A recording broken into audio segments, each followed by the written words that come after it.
अस्सलाम वालेकुम। आज हम पढ़ेंगे जमात अव्वल की वर्कबुक उर्दू। आज का हमारा उन्वान है ख़तरनाक खेल। मददगार अल्फाज की मदद से मुकम्मल कहानी लिखें। नेज़ कहानी का उन्वान और सबक भी लिखें। कहानी के सबसे पहले मददगार लफ्ज़ों को गौर से पढ़ें और उसके मुताबिक उन्वान को तहरीर करें। जैसे कि मैंने यहाँ लिखा है ख़तरनाक खेल। जैसे कि मैं यहाँ पर दिए गए अल्फाज की मदद से ये कहानी मुकम्मल करूँगी। आए पढ़ें। अली और आमना दोनों बहन भाई माचिस की डिबिया से खेल रहे थे। खेल खेल में उन्होंने मोमबत्ती जलाई। मोमबत्ती के जलते ही पास पड़े रुमाल को आग लग गई। आग देखकर आमना ने चीखना शुरू कर दिया।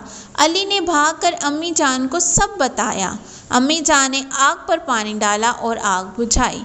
इसी तरह तालिबे इल्म इस दिए गए अल्फाज की मदद से कहानी को अपने लफ्ज़ों में भी बयान कर सकते हैं और अपने असाज़ा के मुताबिक भी इस कहानी को लिख सकते हैं और अपने किसी बड़े की मदद लेकर भी इस कहानी को मुकम्मल किया जा सकता है।